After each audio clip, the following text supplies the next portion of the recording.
My guests are Ted and Zach Leonsis. Ted is the founder of Monumental Sports and Entertainment. Zach is the president of media and new enterprises. Monumental Sports and Entertainment houses the NHL's Capitals, the NBA's Wizards, the WNBA's Mystics, Capital One Arena, and Monumental Sports Network. Ted and Zach, welcome to Sports Business Radio. How you doing? Fantastic. Thank you for having us. Great. Thanks, Brian. I've got to start with Ted. The last time I had you on was 2008 in the early days of Sports Business Radio. We're now 21 years old. And when we last spoke, we were talking about you blogging and, American Online, and you were getting people online. And now we look at franchise values being worth $6.1 billion with the Celtics, and so many things have changed, but it's great to reconnect with you. Thank you so much. And what took you so long? My question. I know. I apologize. Well, it's better late than never. And it's an exciting time to own sports teams. I've always felt that our franchises, our teams were misunderstood.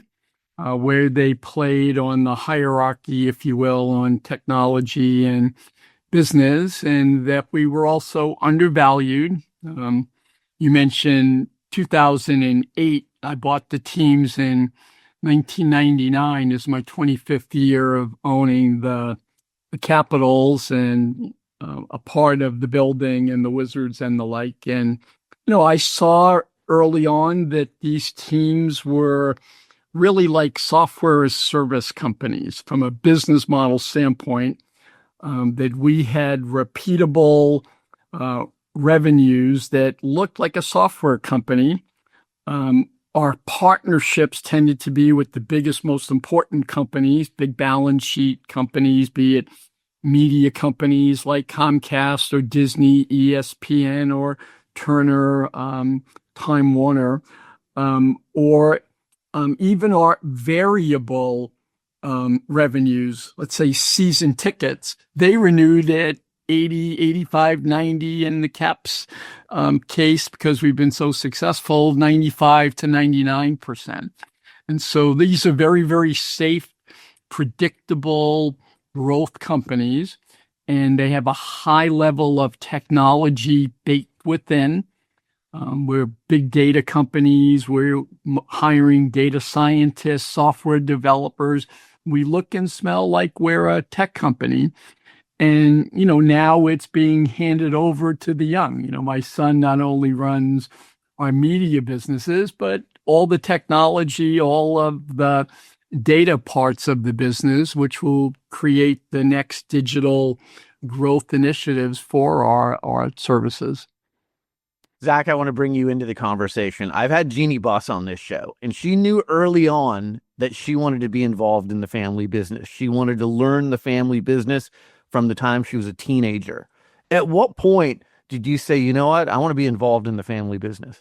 It's a good question, and probably a long answer that I'll try to keep short. There have been multiple instances in my life where I've thought that I was going to do something very different. I originally aspired as a youngster to be an architect. I was very interested in building things and sort of the engineering side of things and building tangible assets.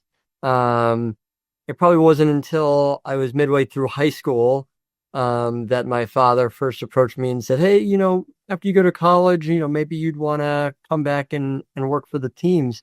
And I remember I originally said, maybe I'll go graduate and work in banking. Maybe I'll work in New York for a few years. And I remember my father's response, that his body language and the substance of what he was saying was, are you sure? These are the greatest assets on planet Earth. And it's because in what other business can you have a bigger impact on your community than these teams? And I quickly woke up and agreed with him. There was another point in time where I went to go get my MBA at Georgetown. I got my undergraduate degree at University of Pennsylvania. But, the MBA experience was an opportunity for me to reconsider and say, if I wanted to pivot out of Monumental, this would be a time to do so. And I met with Don Graham, who's a close family friend of ours. And I would say that he convinced me yet again to stay. And we talked about how close I had, my relationship is with my father, and how amazing of a steward he's been of the organization, and that this was bigger than certainly me. Maybe not bigger than my father, but bordering on that. This was an opportunity to continue to grow, to continue to learn, and to hopefully represent the continuation of a really good thing for our community too. And the way that my father has stewarded the teams as a public trust, I think is a model for our leagues. We take great pride in the fact that we are contributors at a league level. We're not takers. We're not passengers. We like to drive new opportunities. We like to engage and bring new opportunities to the table. We engage on a variety of different committees at our league levels. My father does the NBA and NHL committees. I do the WNBA and the G League committees and the esports opportunities and whatnot. And, I think after marrying my wife and having my kids, the great privilege of my life is being able to be a part of these teams and to work in these leagues, which truly are pristine and sort of best in class operations. That's wonderful. Explain to me, and this is for either one of you, what's the family dynamic here? How do you divide and conquer and decide who's going to handle what? I mean, Zach, you just did a great job of kind of outlining where that division is, but how often do you communicate and how do you decide what the dynamic is? Well, Zach's done, if he's being modest, Zach wasn't just handed opportunities here. I mean, Zach started working with us when he was 15, 16 years old as an intern. And at the draft where we drafted Nicholas Backstrom, he was a senior in high school, and we were heading into a lockout. And I was president of America Online, and the Washington Post told me they were not going to send a reporter to the NBA draft in Vancouver. They didn't know if the NHL was going to make it. And so Zach led a program with a bunch of classmates and created an online NHL draft network, built the platform, worked out of the AOL labs, launched it.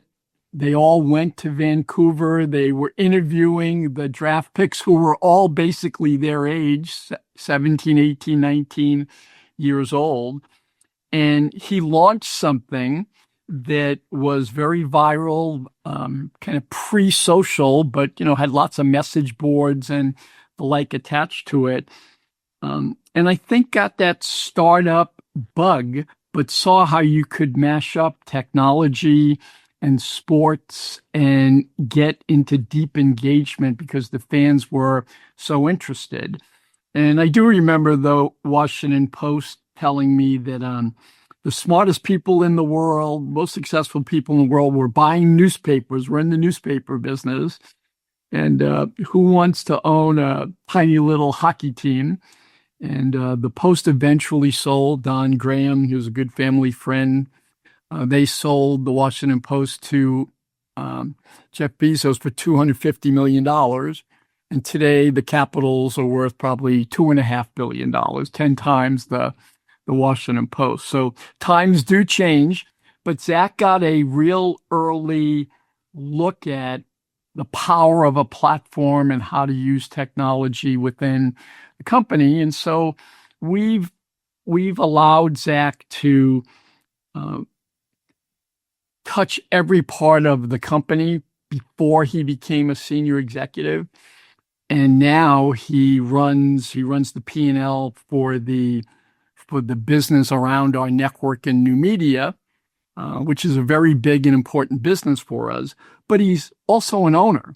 And so he works with me mostly on the ownership sides, investor relations, corporate development, acquisitions, financing. doing all of the things that you would do at corporate, but he's also in the business itself, running, generating revenues. And Zach and Jim Van Stone are the two executives who have all of the P&L, all of the dollars reporting to them. And there's no better education, if you will, than having a P&L, having to look at, can we finance this? Can we buy it with equity? How do we drive value? Where are the margins? Have we hired too many people? And so even though he has an MBA, his best business lessons have been learned on the day-to-day. And yeah, of course, he's my son, but he also is an executive who reports to me. And I talk to Zach, obviously, every day, but I talk to Jim Van Stone. I talk to Dick Patrick, who runs the Capitals. We're deeply involved in what we're doing. And so I don't treat Zach at the office any differently than I do the executives around. And he's had to earn everyone's respect. And the best way to do that is to meet your numbers and have a growth mindset. And he's been able to do that. So I'm very proud of him as a family member, but as an executive, he's really done what's been asked. Yeah, I would describe it with a little additional wrinkle in that I think coming into a business that your father is so involved in, I took it as a little bit of a burden to try to prove to people that I wasn't going to be disruptive, that I could be a partner, that I wanted to learn, that I had some humility, which I do, and then identify areas where I could truly provide some value as opposed to stepping on somebody else's toes. I never wanted to be that person. And so I learned so much from our sales and marketing side of the business. I've learned so much from our venue operating side of the business. For the longest time, we had no areas of expertise, though, in media new enterprises, which is what I've come to run. We didn't have a media network. We didn't even really have any experts negotiating our local deal.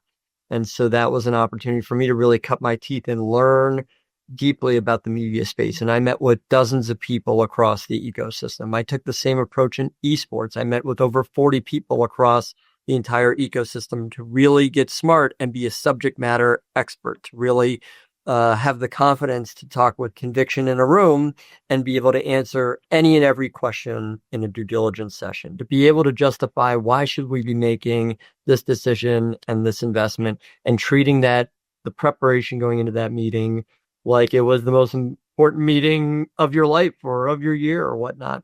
Did the same thing in sports betting, in streaming and technology. We've continued to do that in other areas of interest that I think intersect with sports. And that's what I always find so amazing about sports.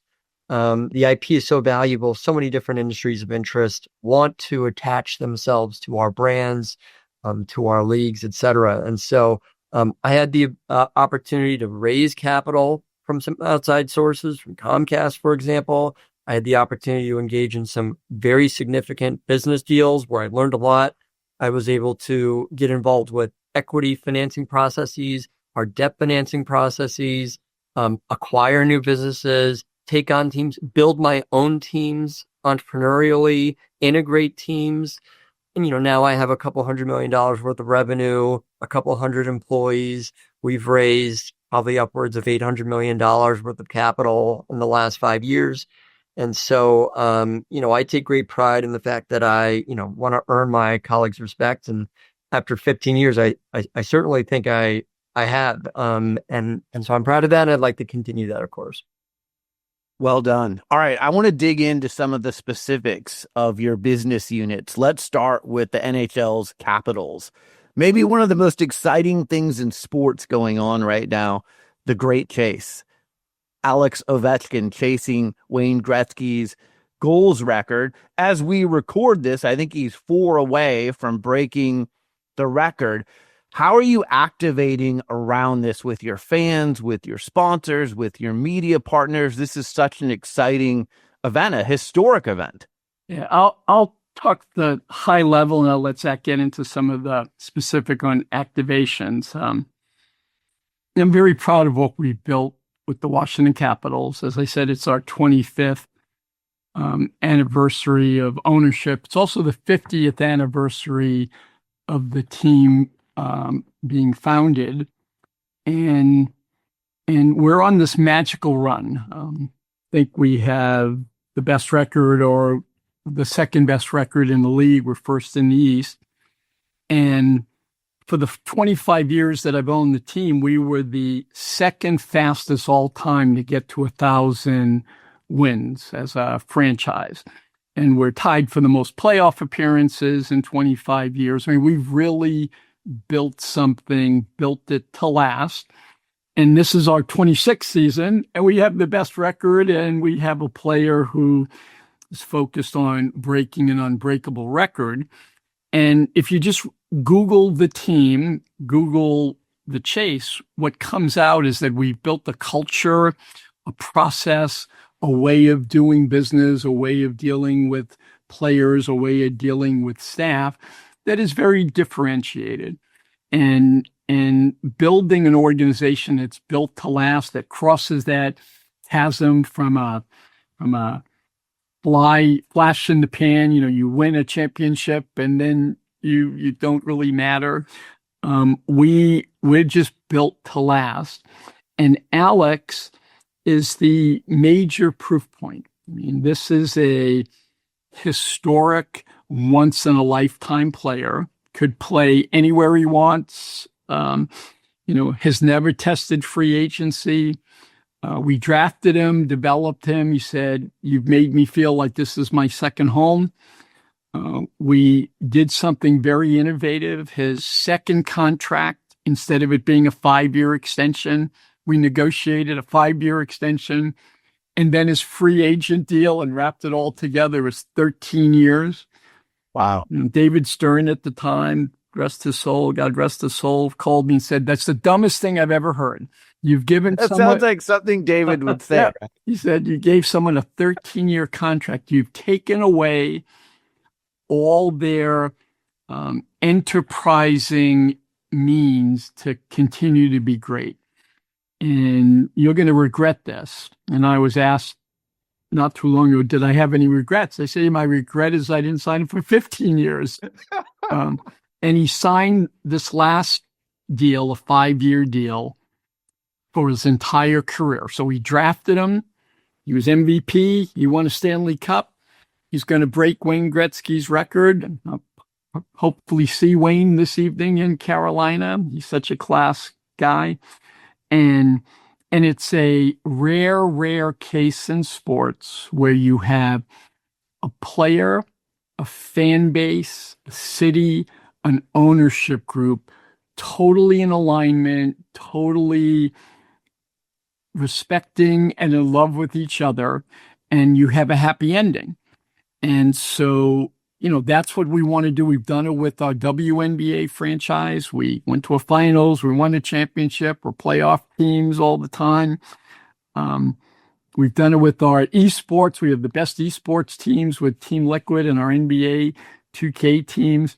I just haven't broken the code quite yet on the NBA. It's very different operating environment in the NBA, but that's our plan, and that's the plan that we're implementing today. I'll turn it over to Zach to talk about the great chase and kinds of things we're doing, because it's good business for our city and for Alex and for the league. Specifically around this moment, Brian, I think we look at things through 3 different lenses. The first and foremost lens is through the lens of our fans. How can we celebrate this experience with our fans? Because, geez, aren't we lucky to have a generational talent like Alex Ovechkin, who has spent his entire career breaking this record with the Washington Capitals. He delivered us, helped to lead it, deliver us a championship. He holds numerous other NHL records and team records. He's won every single accolade, MVP, player MVP, Rocket Richard trophies, Rookie of the Year, Conn Smythe Trophy. I mean, you name it. This is an opportunity for our fans to really relish in this moment that they've been able to witness in history. And so the activations that we're doing, out in our community at the grassroots level, they're reflected in arena. And I think that our Caps marketing team has done just an outstanding job They've woven this in really definitely with alongside it being the 50th anniversary of the club. The 50th anniversary celebration was out of this world. We brought back so many alumni.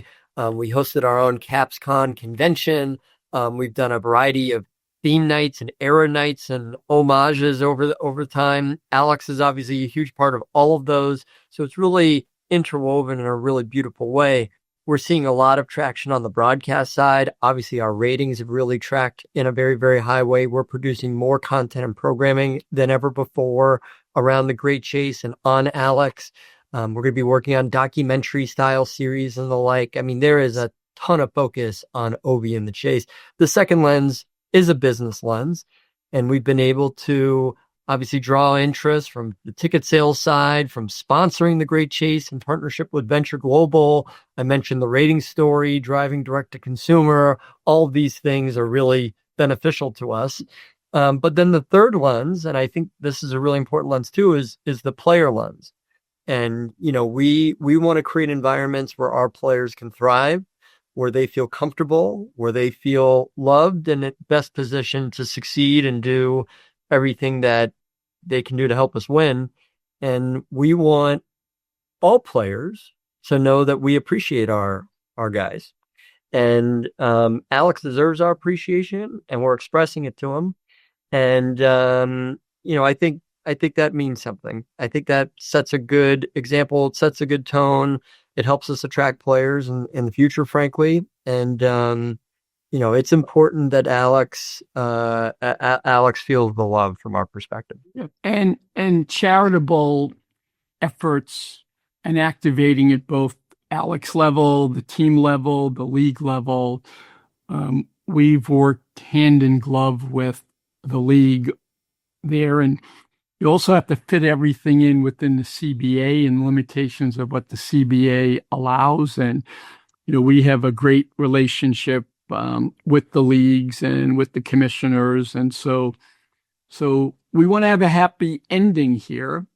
Alex is still signed for another year. And right now our focus is to deliver for him what he asked for. Help us to have a great team. I want to try to win another Stanley Cup. And if we have a great team and we make the playoffs, we were the first team to qualify for the playoffs in the NHL this year. Biggest turnaround ever. We were the team that qualified for the playoffs the last day of the season last year, essentially on the last play of the game. And all our focus is on team success. Nothing brings a community closer together than winning a championship. But Alex is focused on that, but he has this opportunity to break one of the records that honestly nobody thought could be broken. Unbreakable. So, yep. Got this left arm, left brain, right brain exercise going on. And, the pressure around it, that's why Alex is so remarkable. I've said, never take this man for granted. He is a unicorn, that we throw that term out so broadly. But he is the most determined, most well-rounded, thoughtful person. And, when he got 10 goals away, I said, this is getting done right now. And, he scored yesterday. Now, the team played great. It was a great pass, and it was an easy play. The game before, we didn't play as good. He scored a goal. You can just tell he's in that groove right now. He's carrying the team. He'll break that record. And the fans here, the fans in the league, I mean, I had family members at the game last night in Boston, and they said, you would have thought Bobby Orr scored the goal. The appreciation that everyone... He's a legend. Yeah, and you're getting to watch history. One other thing that we've done, and I do want to say I'm proud of this, we haven't tried to make this a take every penny out of the marketplace. I didn't want that to be a reputational stain on us, but on Alex, right? We've tried to do this in a very dignified way. Peaceful way. We haven't ripped up our prices. And now some of our fans are reselling their tickets, come see history and selling the tickets. But we've tried to do the right things in the right way. And because it's once in a lifetime, right? And the other day I was flipping through the channels, and there was a 30 for 30 on ESPN, and it was the trade of Wayne Gretzky to the Kings. I've seen it. And Wayne was crying at a press conference when he got traded. And all I could think about was Wayne played for 4 teams. He's still the greatest player ever. Alex will be the first to say, here's a man who, if he had never scored a goal, he'd still be the leading scorer all time in the NHL with his assists, right? But he played for 4 teams. So Alex knows, we know how special this is to have one player all the way through their career, MVP, win a championship, captain the team, and break an all-time record. And the fans really, really appreciate that. And it's the reason the fans love our franchise and love Alex Ovechkin. Yeah. I want to move this along in respect of your time. Ted, when you go into the governors' meetings now with the NBA and the NHL, I'm interested in the dynamic. There's new ownership that's in there. There seems like an increased desire to have an international brand. I mean, we're hearing NBA in Europe potentially. Obviously, NHL plays games abroad. What's the focus in those meetings? And from where you sit, as someone in those meetings, what's the overall health of the NBA and the NHL? Yeah, and I take pride in saying that I think I've been a part of the strategy development with the commissioners and the league offices, in that when I was at AOL and we were investors in companies like Google, Alphabet, and we did deals with Amazon and the like, you saw that those companies, we quickly got to scale in North America. In North America, most powerful, richest market, but it's 350 million people. And the world is 9 billion people. So if you're going to be a major at-scale tech media company, you've got to be global. And if you're going to be global, you've got to be digital, because the world is operated basically on mobile phones. That's where all of the growth, all of the traffic, all of the innovation and investment is happening. And so we're very well positioned. In the NBA, we obviously had NBA China. We've launched NBA Africa. You've heard we're looking at what should we be doing in NBA Europe. We played a game that the commissioner attended in London at the O2, the Wizards against the New York Knicks. And I spent some time there looking at, should we buy a soccer team, a football team for Monumental? Because that was very on trend. And I said, we're not going to buy a soccer team. That would be inauthentic, and it doesn't fit our platform strategy, right? We want to have one platform, one organizational construct, one ad server technology, one way to cross promote. So we're going to be all about the DMV. But I said, if I were going to buy a team in London, I'd want to have an NBA team. How can there not be a professional basketball team in London or Paris? So the Olympics happened and they were in Paris. And the demand for NBA-like basketball, Steph Curry, Kevin Durant, they were the biggest stars of the Olympic, LeBron James. And so So just the light bulb went on that the NBA is a platform.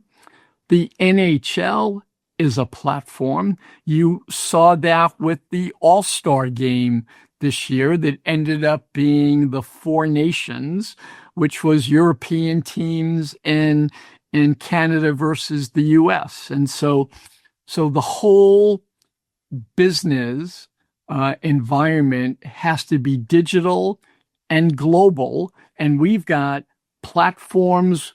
40% of the players in the NBA were born outside of America. The most searched on term on Google is NBA or an NBA team or an NBA player, right? So we're just on trend, and it's why we're growth stocks, and why I think even today we're undervalued, right? You look, and we should be valued like the best in class tech companies. They're being valued, SaaS companies, at 10, 12 times revenue. And over time, they have no problem in getting things financed. We're still all private companies. I think that'll stay in place for a long time, but private equity now is investing in our businesses and our teams. Private equity, they're investing other people's money. It's not their money. It's limited partner dollars and pension fund dollars. And now sovereign wealth funds are investing. We were the first set of franchises to bring in a sovereign wealth fund in QIA. And these are very sophisticated global investors. They want safe harbor for their dollars. They want steady and predictable growth. They want management teams that are in full control of the enterprise, because it's not what they do. They don't want to run the businesses. Pension funds and sovereign wealth funds, sometimes private equity funds want to run that.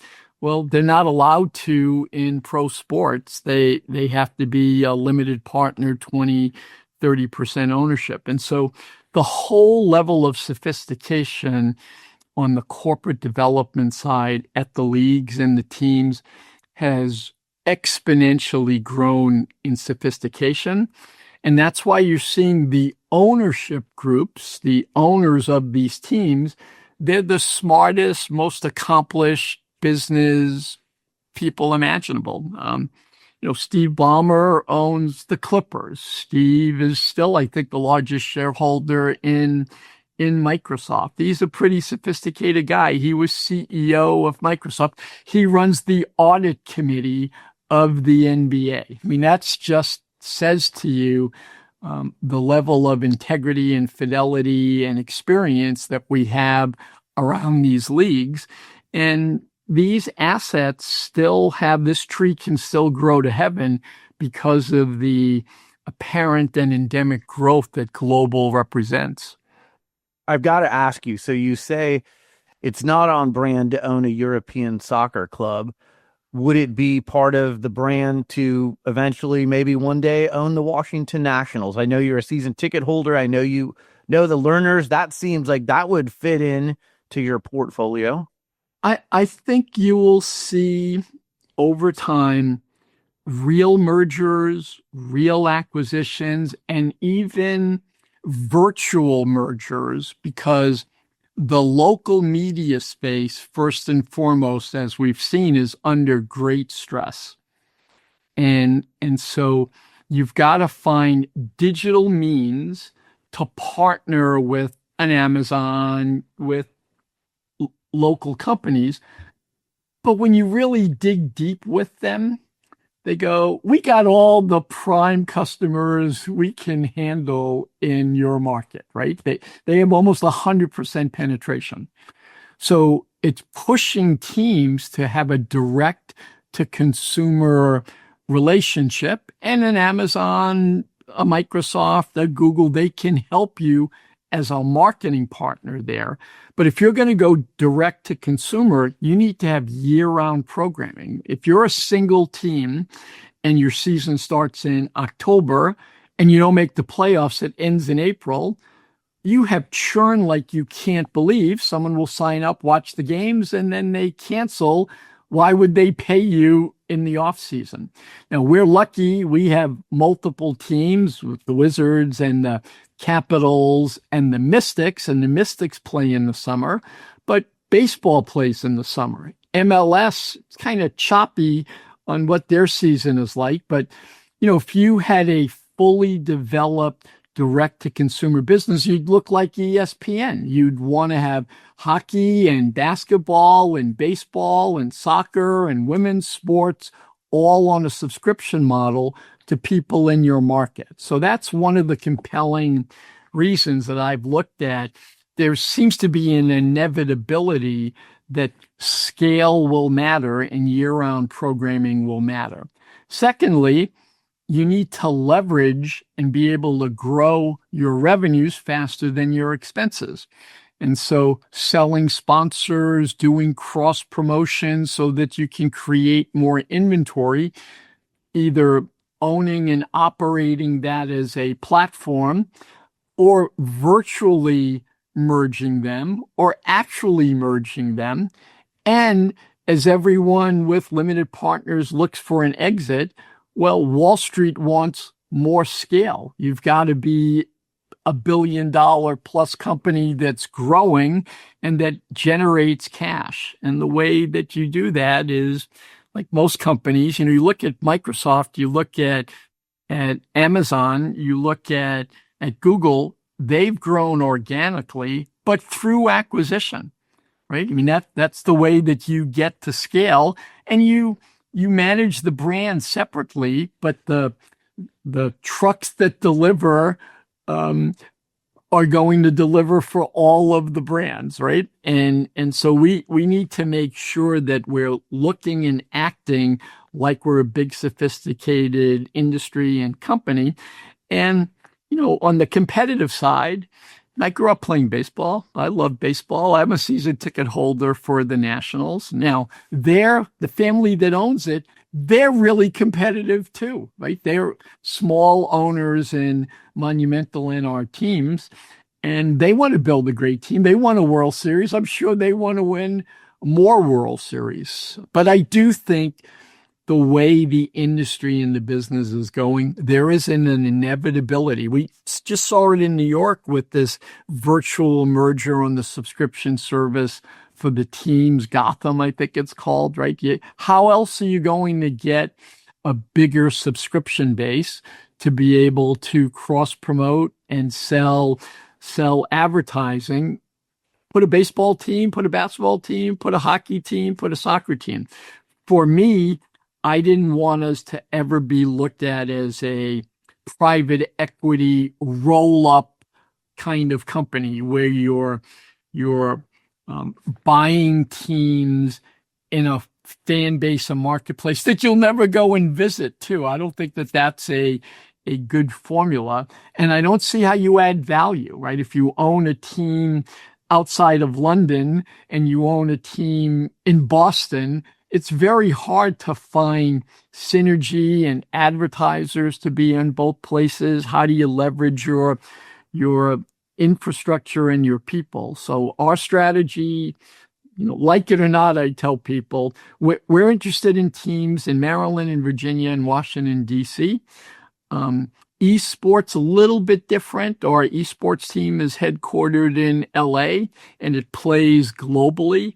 But if you're stadium-based, arena-based, like most of these teams are, and you're distributed on a local media venue, I just want to be able to leverage all of that and put that in one bow, if you will. So that's our strategy.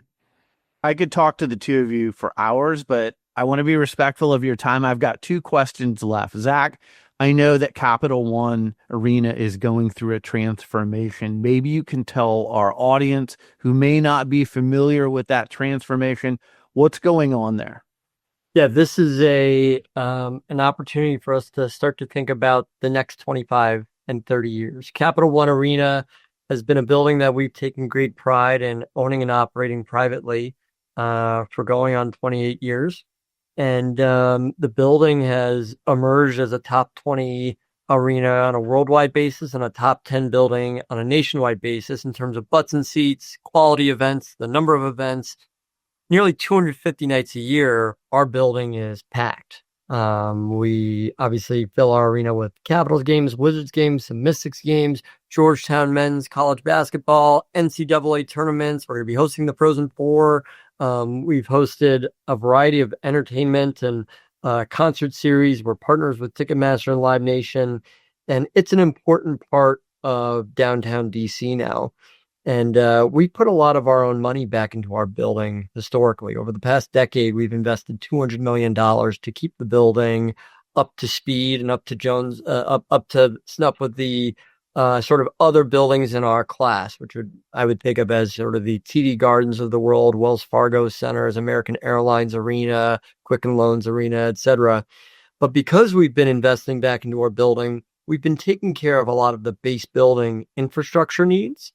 And now we can think about, well, how do we reinvent our building, get more space to think about the next 25 and 30 years? And so in partnership with the city of Washington, the District of Columbia is putting up $515 million. We're going to put in an additional $300 million plus on top of the 200 that we've already put in. So in many ways, it's kind of a 50-50 partnership. And in the grand scheme of things, it'll be $1 billion round number renovation, akin to what Madison Square Garden did a little over a decade ago. Only a lot better. And so we're going from, around 900,000 square feet, 1.6 million square feet, where Wow. we're getting way more expansive access to our buildings next door. We're going to be taking much better advantage of premium real estate around the court and the rink. Really expanding upon a lot of our premium hospitality opportunities, introducing our very first bunker suites, for example, taking all of our office space out of Capital One Arena, which will allow us to expand and improve upon our kitchens, bigger concourse levels. I'd say 75 to 80% of the dollars being put into the building are fan facing. So truly, after 3 summers, after the third phase, the exterior facade will be redone. People will walk into our building and feel like they are living a brand new experience that is meeting the data points, the feedback, the demand that we've been receiving from customers for a long, long time. Buildings that were built 30 years ago were built with very different intentions than new buildings that were built today. So I always thought that our building was well kept and I was proud of it. And now that I know what we're going to build and I understand these renderings and I understand the plans, I almost feel sheepish in our building because I'm so excited about what it's actually going to look like. And so there are even pockets of construction happening in the building already. But this summer, upon the conclusion of the Capitals season, whenever that is, we will shut our doors temporarily and some heavy duty construction will begin. And it's in such a prime location right there in DC. All right, final question. Yeah, it's been called the world's most important arena. I mean, last 100 days, we hosted the inaugural of a new president. We held a fundraiser called Legacy on Ice that it was very meaningful for our community when the plane and the helicopter crashed over the Potomac. Yes. And these arenas play a central role in defining what a community is all about. And we are going to build a new front door for downtown. So it'll be, I think, the newest, most important construction reimagination project in the city, in the world's most important city. Certainly, all eyes are on DC now. And so that's a big social responsibility that we have. It also should develop into massive upside for the leagues and for us because we're a top 4, top 5 market. Our market from Virginia all the way through to Delaware is about 10 million people. It's as a DMA, we're a top 4, top 5 market. So So, this is a good investment. It's a big investment. No one has spent other than MSG $1 billion. Oklahoma City is going to spend $1 billion to build a new building from scratch. And we're going to spend $1 billion on the bones, if you will. And it'll look totally different. This isn't like MSG, where it's MSG, but more modern. This will look like a brand new building, brand new outside, brand new player areas, brand new fan areas. And, that's why it's so expensive. And it's going to take this 3-year investment where we will suffer, right? We won't have any concerts or any shows during the summer. We have to take on some additional debt to be able to partner with the city to build into this building. But we think for the long term, it's exactly the right thing to do. It'll be a catalyst for downtown's comeback too. I love that. The DC's front door. All right, Ted, when I had you on in 2008, we talked about the list that you created in 1982, your 101 items on your bucket list. And we don't have time to go through the whole list, but you were doing pretty well back in 2008 when I had you on. I think you've added some grandchildren to the list now, so you can keep grandchildren. I won a Stanley Cup. You won a Stanley Cup, win a championship and a WNBA title, and won an Emmy Award.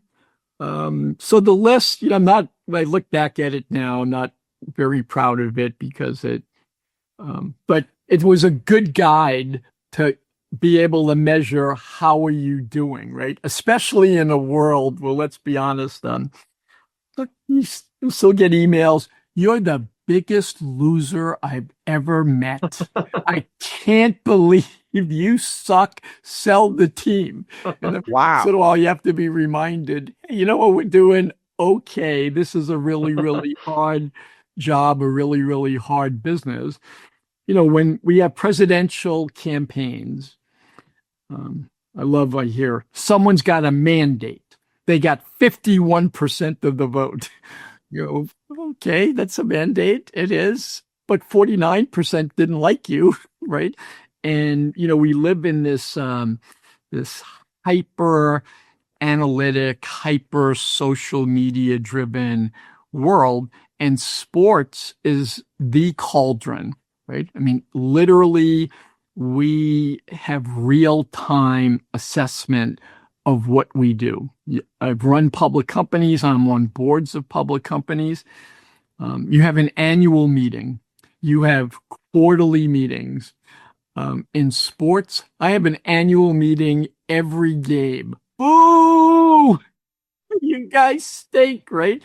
And so it's the hyper focused, hyper real time venue, and it's why we're so excited and so energized about what the future is, because the leagues, the teams are growing in a world where there's either stasis or shrinkage, and we're proving that our players, their brands, the unions, the leagues, the commissioners, the venues, the teams, we all can come together and build great value and great entertainment options for the community, and that we really matter. What we do really matters. That's what I tell our employees, our players all the time.